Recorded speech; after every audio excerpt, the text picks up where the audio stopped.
Alors, imaginez un peu la scène. On est à la fin d'un atelier sur l'intelligence artificielle. Le formateur, pour conclure, pose quelques questions toutes simples aux étudiants. Rien de noté, rien de compliqué. Le but, c'est juste de les faire réfléchir un peu sur eux-mêmes. Sauf que les réponses qu'il va recevoir, elles vont révéler quelque chose de beaucoup plus profond et d'assez troublant sur notre rapport à la technologie. Allez, on plonge là-dedans.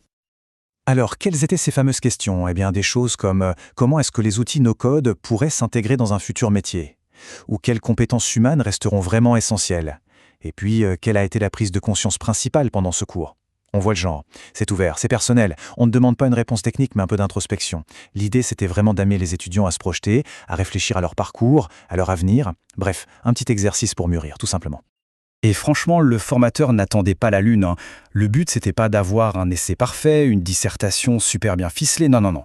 Ce qu'il cherchait, c'était juste un petit bout d'eux-mêmes. Un ressenti, une observation, une intuition, même si c'était un peu maladroit. Peu importe, juste une trace humaine, quoi. Sauf que, voilà le premier truc bizarre. En lisant les réponses, il y a quelque chose qui ne colle pas.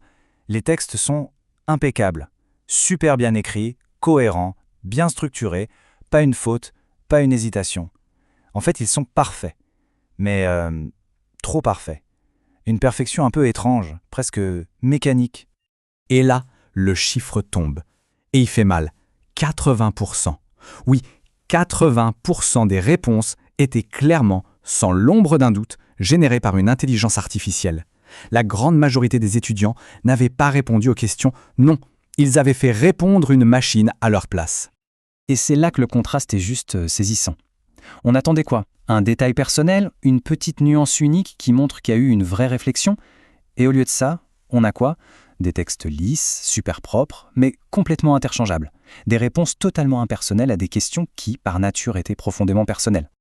Alors, face à ça, l'auteur de l'article qu'on analyse aujourd'hui utilise un mot très fort. Et il dit que ce n'est pas juste de la triche. Non, parce qu'il n'y avait même pas de notes en jeu. C'est bien plus profond que ça. C'est une démission. La démission de l'acte même de penser. Une sorte de renoncement volontaire à faire travailler son propre cerveau.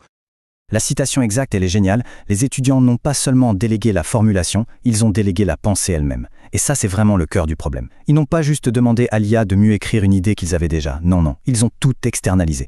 Tout le processus, l'interrogation, la petite recherche en soi-même, la naissance de l'idée. Tout a été confié à la machine. Ils ont littéralement délégué la pensée. Et ce qui est fou, c'est que ça devient un réflexe, un truc presque mécanique. On copie la question, on ouvre ChatGPT, on colle, on attend quelques secondes et on envoie le résultat. Hop! L'effort de se regarder un peu le nombril, de réfléchir sur soi, il a été complètement zappé, remplacé par une série de clics sans aucune pensée personnelle. Pour décrire ce que ça donne, l'auteur a une métaphore que je trouve hyper parlante. Il dit que ses réponses, c'est comme un mannequin dans une vitrine, super bien habillé. Tout y est en apparence. La structure est bonne, les mots sont bien choisis, le style est correct, mais il manque l'essentiel, il manque la vie, il manque l'âme, il manque une vraie pensée qui vient de quelqu'un, d'un être humain. Et là, on touche à une différence qui est absolument cruciale. Quand on utilise une IA pour, corriger un bug dans du code ou nous aider à rédiger un email formel, on l'utilise comme un outil. C'est une super calculette, en gros. Mais quand on lui demande de faire un travail d'introspection, de répondre à la question « Qu'est-ce que moi, je pense de ça ?», alors là, l'IA n'est plus un outil, elle devient carrément un substitut de soi. Parce qu'au fond, qu'est-ce qu'on leur demandait à ces étudiants? Justement, de puiser dans ce que l'IA n'a pas. L'IA, elle ne peut pas raconter leur histoire personnelle. Elle ne connaît pas leurs expériences uniques. Elle ne peut pas traduire leur évolution intérieure avec leurs doutes et leurs surprises. Bien sûr, elle peut écrire une phrase qui ressemble à une prise de conscience, mais c'est juste une coquille vide. Parce que cette prise de conscience, elle n'a jamais eu lieu dans la tête de l'étudiant. Et au final, quand on y pense, déléguer son introspection à une machine, c'est une absurdité totale. C'est exactement ce que dit l'auteur. C'est comme demander à quelqu'un d'autre de vivre sa vie à notre place. C'est complètement dingue. C'est confier à un programme le soin de faire le bilan de sa propre vie, de dessiner son propre avenir. Donc il faut vraiment faire la part des choses. Il y a des trucs qu'on peut déléguer et c'est même super utile. Un calcul complexe, une recherche d'infos, la rédaction d'un premier brouillon, bien sûr. Mais il y a des choses qu'on ne peut juste pas déléguer. La pensée intérieure, le jugement personnel, la construction de son identité professionnelle, tout ça, ce ne sont pas des tâches à cocher sur une liste. C'est le travail d'une vie. C'est ce qui nous construit en tant qu'individu. Le risque, si on continue sur cette pente, il est où? L'auteur termine avec une autre image très très forte. Il dit que l'IA, quand on l'utilise comme ça, ce n'est plus un outil qui ouvre des fenêtres sur le monde. Ça devient un mur. Un mur que l'on place entre soi et soi-même.